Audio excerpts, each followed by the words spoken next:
সুপ্রিয় দর্শক, আসসালামু আলাইকুম। আপনাদের সবাইকে স্বাগত জানাচ্ছি এখনকার আলোচনায়। আপনাদের সঙ্গে আছি আমি সিরাজুল ইসলাম।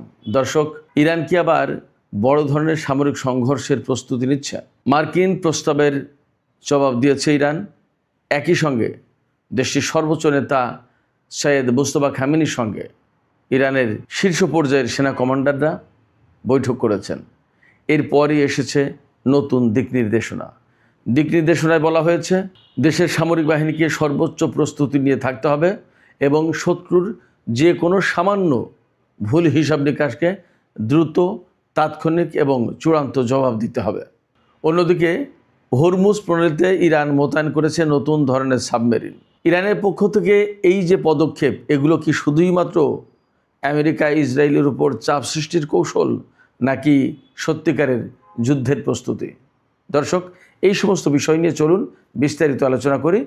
আশা করি আপনারা সবাই শেষ পর্যন্ত সঙ্গে থাকবেন, আর ভিডিও ভালো লাগলে লাইক, কমেন্ট, শেয়ার করবেন এবং চ্যানেলটি সাবস্ক্রাইব করে সাথেই থাকুন। দর্শক, চলুন বিস্তারিত আলোচনায় প্রবেশ করি। সর্বপ্রথম আলোচনা সেটা হচ্ছে যে আমেরিকা ইরানের কাছে যে 14 দফা প্রস্তাব পাঠিয়েছিল যুদ্ধবিরতি এবং সামগ্রিক পরিস্থিতি ঠিকঠাক হওয়ার জন্য, অর্থাৎ ইরানের সাথে একটা চুক্তি, পরমাণু কর্মসূচি, ক্ষেপণাস্ত্র কর্মসূচি, হরমুজ প্রণালী, সমস্ত সব কিছু, যুদ্ধ অবসান ইত্যাদি ইত্যাদি, এই 14 দফা প্রস্তাবের চূড়ান্ত জবাব দিয়েছে ইরান। এই খবর দিয়েছে পাকিস্তানের গণমাধ্যম থেকে শুরু করে আন্তর্জাতিক সব গণমাধ্যম এবং ইরানের জাতীয় গণমাধ্যমে সবাই। এতে বলা হচ্ছে, ইরানের গণমাধ্যমে আমি যেটি পেলাম সেটা হচ্ছে যে যুদ্ধের জবাব বিস্তারিত আসেনি, কি বলেছে তাতে, কিন্তু ইঙ্গিতটা হচ্ছে যে যুদ্ধ বন্ধ এবং হরমুজ প্রণালী উন্মুক্ত করা, এই দুটো বিষয়কে ফোকাস করেই মূলত ইরান জবাব দিয়েছে।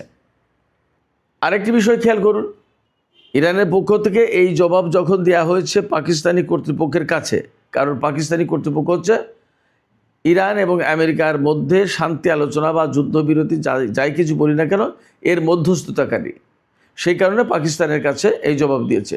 তো এই জবাব যখন বা যেদিন দেয়া হচ্ছে সেই দিনই, তখন বা আজকে ইরানের সেনা কমান্ডাররা, শীর্ষ পর্যায়ের সেনা কমান্ডাররা সবাই সর্বোচ্চ নেতা সৈয়দ মুজতবা খামেনির সাথে বৈঠক করেছে। এই বৈঠকে খাতামুল আম্বিয়া সেনা হেডকোয়ার্টার্সের যে কমান্ডার মেজর জেনারেল আবদুল্লাহি, তিনি একটা রিপোর্ট সর্বোচ্চ নেতার কাছে তুলে ধরেছেন। সেই রিপোর্টে সামরিক বাহিনী, সেনাবাহিনী, আইআরজিসি, নৌবাহিনী, সীমান্ত বাহিনী, অভ্যন্তরীণ নিরাপত্তা বাহিনী, বাসিজ, অর্থাৎ ইরানের পক্ষে যুদ্ধ করার মতো সামর্থ্য রাখে এরকম প্রত্যেকটা বাহিনীর ব্যাপারে রিপোর্ট তুলে ধরেছেন সর্বোচ্চ নেতার কাছে। এই রিপোর্ট তুলে ধরার পরে জেনারেল আবদুল্লাহি পরিষ্কার করে বলেছেন সর্বোচ্চ নেতাকে এবং আশ্বস্ত করেছেন যে দেশের সমস্ত বাহিনী তাদের হাতে যে সমস্ত সামরিক সরঞ্জাম এবং যুদ্ধ করার জন্য যে সমস্ত প্রস্তুতিমূলক ব্যবস্থা থাকার দরকার, তার সমস্ত সব কিছু নিয়ে একেবারে সর্বোচ্চ পর্যায়ের প্রস্তুতিতে রয়েছে। এর আগে আমরা জানি, আজকে দুপুরের ভিডিওতেই বলেছি আমি, যে ইরানের আইআরজিসির অ্যারোস্পেস ডিভিশনের কমান্ডার মেজর জেনারেল মাজিদ মুসাবি, তিনি পরিষ্কার করে বলেছেন যে তাদের সমস্ত সব কিছু প্রস্তুত, অর্থাৎ তার বাহিনী বা আইআরজিসি শত্রুদের জন্য ক্ষেপণাস্ত্র এবং ড্রোন লক করে রেখেছে, লক অ্যান্ড লোডেড, শুধুমাত্র নির্দেশের অপেক্ষা। এরপরেই জেনারেল আবদুল্লাহি সর্বোচ্চ নেতাকে সামরিক বাহিনীর পক্ষ থেকে বা সব বাহিনীর পক্ষ থেকে নিজেদের প্রস্তুতির কথা জানিয়েছেন এবং তিনি একথা আশ্বস্ত করেছেন সর্বোচ্চ নেতাকে, যত বাহিনী আছে দেশের, তারা প্রত্যেকে, বাহিনীর প্রত্যেকটি সদস্য তার শেষ রক্তবিন্দু পর্যন্ত থাকতে দেশের জন্য লড়াই করবে এবং দেশের মান, মর্যাদা, সম্মান, স্বাধীনতার সার্বভৌমত্ব, নিরাপত্তা, দেশের জনগণ, ইরানি জাতি, তাদেরকে রক্ষায় কাজ করবে। অতএব সর্বোচ্চ নেতা সামরিক বাহিনীর পক্ষ থেকে, আইআরজিসির পক্ষ থেকে, সেনা হেডকোয়ার্টার্সের পক্ষ থেকে নিশ্চিত হয়েছেন। এরপরে তিনি গাইডলাইন দিয়েছেন, নতুন নির্দেশনা দিয়েছেন, সামরিক বাহিনীকে নতুন নির্দেশনা দিয়ে বলেছেন যে সর্বোচ্চ পর্যায়ের প্রস্তুত থাকতে হবে এবং শত্রুর বিরুদ্ধে প্রতিরোধ এবং যুদ্ধ অব্যাহত রাখতে হবে।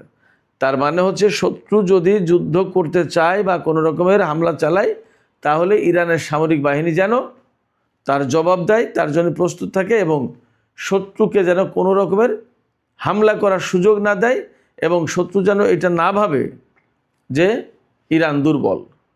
তার মানে একেবারেই পরিষ্কার বিষয় যে সর্বোচ্চ নেতার পক্ষ থেকে গাইডলাইন দেওয়া হয়েছে সেনাবাহিনীকে এবং আইআরজিসিকে, তিনি পরিচালনা করছেন এবং যুদ্ধের জন্য আমেরিকা, ইসরায়েল বা ইরানের অপোনেন্ট শক্তি যারা, তাদের জন্য ইরানের পক্ষ থেকে বা সর্বোচ্চ নেতার পক্ষ থেকে বার্তা গেল। যখন সর্বোচ্চ নেতা সুস্থ আছেন কিনা, বেঁচে আছেন কিনা, তিনি আসলে আদৌ হুঁশ আছে কিনা, জ্ঞান আছে কিনা ইত্যাদি ইত্যাদি নানা রকম প্রশ্ন তোলা হচ্ছিল সোশ্যাল মিডিয়া এবং গণমাধ্যমে, ঠিক তখন ইরানের সেনা কমান্ডারদের সাথে বৈঠক করে এই দিক নির্দেশনা দিলেন। এখানে কয়েকটি বিষয় খেয়াল করার মতো ব্যাপার আছে। দেখুন, ইরান যেদিন আমেরিকার প্রস্তাবের জবাব দিচ্ছে সেই দিনই কিন্তু সর্বোচ্চ নেতার সাথে কমান্ডারদের বৈঠক হলো এবং সর্বোচ্চ নেতা কমান্ডারদেরকে তার প্রয়োজনীয় গাইডলাইন বা দিক নির্দেশনা দিলেন। এখন এই জায়গায় প্রশ্ন হচ্ছে যে কেন আজকেই সর্বোচ্চ নেতার সাথে সেনা কমান্ডারদের বৈঠকের প্রয়োজন হলো? তার মানে কি? তার মানে কি এমন যে ইরান যে জবাব দিয়েছে তাতে আমেরিকা সন্তুষ্ট হবে না বলেই ধরে নেওয়া হচ্ছে, এবং যদি সন্তুষ্ট না হয় তাহলে আমেরিকা ইরানের উপর হামলা চালাতে পারে এবং সেই হামলা যাতে মোকাবেলা করতে পারে তার প্রয়োজনীয় গাইডলাইন দিয়ে দেওয়া হলো। ব্যাপারটা কি এরকম? এই প্রশ্ন কিন্তু থাকছে। একই সাথে আরেকটা ইঙ্গিত কিন্তু এখানে আছে। আজকে হচ্ছে রোববার গেল, তার মানে আমেরিকার বন্ধের দিন শেষ। আগামীকাল সপ্তাহের প্রথম কর্মদিবস সোমবার প্রথম কর্মদিবস মানেই আমেরিকার পক্ষ থেকে যুদ্ধ শুরু করতে গেলে আমেরিকার অর্থনীতি কিন্তু ধস নামবে। কারণ কর্মদিবসে যদি যুদ্ধ শুরু করে তাহলে আমেরিকার স্টক এক্সচেঞ্জ, শেয়ার মার্কেট, তারপরে তেলের বাজার, সমস্ত সব কিছু একদম ধস নামবে এবং তেলের বাজার হাই হবে। এই জন্য সাধারণত আমেরিকা সপ্তাহের ছুটি যেদিন থেকে শুরু হয়, 2 দিন তো ছুটি, শনি রবি, শুক্রবার দিন শেষে সাধারণত পৃথিবীর বিভিন্ন দেশের সাথে যুদ্ধ করেছে, মোটামুটি এটা ইতিহাস। সেই জায়গায় ইরান এই রকমের সুযোগ না দিয়ে সপ্তাহের ছুটির দিন শেষ করে যেদিন কর্মদিবস শুরু হচ্ছে সেই দিন আমেরিকাকে জবাব দিয়েছে। তার মানে আমেরিকা যুদ্ধ করতে চাইলে তাকে বুঝে শুনে করতে হবে, তার বাজার পরিস্থিতি কিন্তু যথেষ্টভাবে মাথায় রাখতে হবে। তো যে কথা বলছিলাম, এই যে আমেরিকার প্রস্তাবের জবাব দেয়া এবং সর্বোচ্চ নেতার সাথে ইরানের সেনা কমান্ডারদের বৈঠক, এখানে মূলত 3টি ইঙ্গিত আছে কমপক্ষে। এক হচ্ছে আলোচনা টেবিলে একটা সুবিধা আদায় করার চেষ্টা, অর্থাৎ এই বৈঠকে সেনা কমান্ডাররা নিজেদের প্রস্তুতির কথা ঘোষণা করেছে, নিজেদের শপথ, দৃঢ়তা এবং দেশের জন্য তাদের নিজেদের ডিটারমিনেশন, এই সমস্ত সব কিছু পরিষ্কার করেছে এবং সর্বোচ্চ নেতাকে আশ্বস্ত করেছেন যে দেশ এবং দেশের জনগণকে রক্ষায় সর্বোচ্চ চেষ্টা করবেন এবং সর্বশেষ রক্তবিন্দু পর্যন্ত তারা লড়াই করবেন। আর সর্বোচ্চ নেতার পক্ষ থেকে গাইডলাইন দেওয়া হয়েছে সেনা কমান্ডারদেরকে। তার মানে হচ্ছে আমেরিকা বুঝুক যে ইরান দুর্বল নয় এবং আলোচনার টেবিলে তারা যাতে শক্তভাবে যেতে পারে। যারা নেগোশিয়েটর অর্থাৎ আলোচক, তারাও যাতে শক্ত মেসেজ নিয়ে যেতে পারে, তারা যেন দুর্বল না হয়, এটা একটা ব্যাপার। আরেকটা ব্যাপার, আমেরিকা এবং ইসরায়েলের জন্য প্রতিরোধের বার্তা। ইরান যে জবাব দিয়েছে, এই জবাবের পরে যদি ইসরায়েল এবং আমেরিকা ইরানের বিরুদ্ধে হামলা চালানোর চেষ্টা করে, চিন্তা করে বা হামলা চালায়, তাহলে তাদের জন্য আগেই ইরানের পক্ষ থেকে মেসেজ দেওয়া হলো যে তোমরা যদি হামলা চালাতে চাও তাহলে কিন্তু তোমাদের জন্য আমরা প্রস্তুত। অর্থাৎ ইরানের সামরিক বাহিনী প্রস্তুত, ইরানের সামরিক বাহিনী এক বিন্দু ছাড় দেবে না। হামলা হলে একদম তাৎক্ষণিকভাবে কঠোর এবং শক্ত জবাব দেওয়া হবে। আরেকটা মেসেজ হলো ইরানের জনগণ এবং আঞ্চলিক দেশগুলো বা এ অঞ্চলের যে নেতৃত্ব, মধ্যপ্রাচ্য অঞ্চলের নেতৃত্ব, তাদের কাছে তাদের জন্য একটা মেসেজ আছে। ইরানের জনগণ এবং আঞ্চলিক নেতৃত্ব, তাদের জন্য মেসেজটা হলো এই যে ইরান দুর্বল হয়ে যায়নি, ইরানের সর্বোচ্চ নেতা সক্ষম আছেন, ইরানের সর্বোচ্চ নেতা সমস্ত সব কিছু কন্ট্রোল করছেন এবং তার নেতৃত্বে ইরানের সামরিক বাহিনী ঐক্যবদ্ধ এবং তিনি সামরিক বাহিনীকে প্রয়োজনীয় দিক নির্দেশনা দিচ্ছেন, যা বলার তা তিনি বলছেন, নির্দেশনা দিচ্ছেন এবং যদি প্রয়োজন হয় আমেরিকার সাথে তারা যুদ্ধের জন্য প্রস্তুত রয়েছে। অতএব ইরানের নেতৃত্ব শক্ত। লিডারশিপের একটা প্রশ্ন এখানে থেকে গেল। তো এই যে তিনটা দিক, এই দিকগুলো আমার মনে হয় আমেরিকা, ইসরায়েল থেকে শুরু করে যাদের যাদের জন্য যে মেসেজ, তা সবার কাছে একদম ক্রিস্টাল ক্লিয়ার অ্যান্ড লাউড। দর্শক, আমরা যখন এই আলোচনা করছি তখন ইরানের পক্ষ থেকে, অর্থাৎ আজকেই আর একটা ঘোষণা দেওয়া হয়েছে। ইরানের নৌবাহিনীর প্রধান যিনি শাহরাম ইরানি, তিনি বলেছেন যে ইরানের সামরিক বাহিনী পারস্য উপসাগরে নতুন ধরনের সাবমেরিন ব্যবহার করবে। এই সাবমেরিন হচ্ছে ডলফিন সাবমেরিন, অর্থাৎ এই সাবমেরিনের নাম ডলফিন। কিন্তু একথা ভাবার কোনো কারণ নেই যে ডলফিন ইরানের হয়ে যুদ্ধ করবে, নট দ্যাট। যে সাবমেরিন বানানো হয়েছে তার নাম দেওয়া হয়েছে ডলফিন। এটা তুলনামূলক একটু ছোট সাবমেরিন। আপনাদের একটা কথা হয়তো জানা আছে, পারস্য উপসাগর কিন্তু তুলনামূলক ছোট সাগর, অর্থাৎ একটা উপসাগর তো বটেই, পাশাপাশি তুলনামূলক কম চওড়া, আবার গভীরতাও কম। এই অগভীর সমুদ্র, এটা এই পারস্য উপসাগর, এটা তুলনামূলক কিন্তু অগভীর। আমাদের বঙ্গোপসাগর এটাও কিন্তু একটা উপসাগর, কিন্তু গভীরতা অনেক বেশি, কিন্তু পারস্য উপসাগরের গভীরতা কম। এই রকম জায়গায় আমেরিকার সাবমেরিন গিয়ে কিন্তু সুবিধা করতে পারবে না, কারণ আমেরিকার সাবমেরিনগুলো অনেক বড় বড়। এত অগভীর পানিতে এই সমস্ত সাবমেরিনের চলাফেরা, শব্দ তাদেরকে সহজে শনাক্ত করে সবই সম্ভব। কিন্তু অগভীর পানিতে যেরকম সাবমেরিন কার্যকর, সেই রকম ছোট সাবমেরিন বানিয়েছে ইরান এবং এই সাবমেরিনের নাম দিয়েছে ডলফিন। এই সাবমেরিন আমেরিকার যুদ্ধ জাহাজগুলোর বিরুদ্ধে খুবই কার্যকর রোল প্লে করতে পারবে এবং এটা খুব নতুন, এটা চালু করা হয়েছে। ফলে ইরান সামরিক দিক দিয়ে আরও নতুন ধরনের একটা শক্তি অর্জন করেছে। তো এই ঘোষণা কবে দেওয়া হচ্ছে?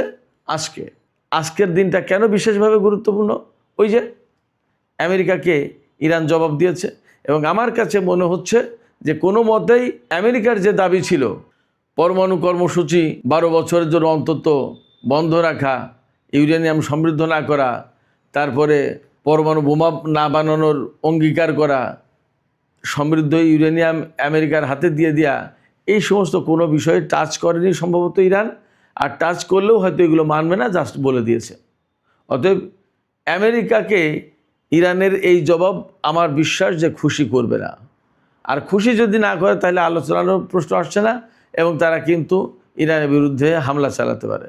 অতএব সেই দিনই ইরানের পক্ষ থেকে বেশ বড় বড় কিছু ঘোষণা এসছে এবং সর্বোচ্চ নেতার সাথে শীর্ষ পর্যায়ের কমান্ডারদের বৈঠক হয়েছে। অতএব ওই বৈঠক, শীর্ষ পর্যায়ের কমান্ডারদের মনোভাব, আশ্বাস, সর্বোচ্চ নেতার দিক নির্দেশনা, ইরানের নৌবাহিনীর প্রধানের নতুন সাবমেরিনের ঘোষণা এবং অ্যারোস্পেস ডিভিশনের কমান্ডার মেজর জেনারেল মাজিদ মুসাভির পক্ষ থেকে শত্রুদের প্রতি ক্ষেপণাস্ত্র এবং ড্রোন লক করে রাখা, তাক করে রাখা, এ সমস্ত সব কিছু এক সূত্রে গাথা এবং আমেরিকা আর ইসরায়েলকে মেসেজ দেয়া। আমার বিশ্বাস হয়তো তাদের কাছে মেসেজ ক্লিয়ার। এখন এই ক্লিয়ার মেসেজ পাওয়ার পরে তারা কি ভূমিকা নেয় সেটা এখন দেখার ব্যাপার। তবে এখানে এমন একটা আশঙ্কা থেকেই যাচ্ছে যে সম্ভবত মধ্যপ্রাচ্যে আবার বড় রকমের সামরিক সংঘাত শুরু হতে পারে। সুপ্রিয় দর্শক, আজকের আলোচনা এখানে শেষ করব। যাওয়ার আগে আপনাদের কাছে জানতে চাই, আপনাদের কাছে কি মনে হচ্ছে? সামগ্রিক আলোচনার প্রেক্ষাপট থেকে কি আপনাদের মনে হয় যে মধ্যপ্রাচ্যে নতুন করে বড় রকমের একটা সামরিক সংঘাত হতে যাচ্ছে, নাকি ইরানের এই শক্ত অবস্থানের কারণে আমেরিকা শেষ পর্যন্ত ইরানের জবাব মেনে নেবে এবং অনেকটা ইরানের পক্ষে যায় এমন চুক্তি করতে বাধ্য হবে? কি মনে হয় আপনাদের মতামত কমেন্টে জানাতে পারেন। আর ভিডিও ভালো লাগলে আবারও বলি, লাইক, কমেন্ট, শেয়ার করবেন প্লিজ এবং চ্যানেলটি সাবস্ক্রাইব করে সাথেই থাকুন। আজকেই চ্যানেলটি 1 লাখ সাবস্ক্রাইবারের মাইলস্টোন স্পর্শ করেছে। এই দিনে এই ক্ষণে আপনাদের সবাইকে আবারও আন্তরিক শুভেচ্ছা, মোবারকবাদ এবং কৃতজ্ঞতা জানাচ্ছি, ধন্যবাদ জানাচ্ছি। আপনারা সবাই ভালো থাকুন। আল্লাহ হাফেজ।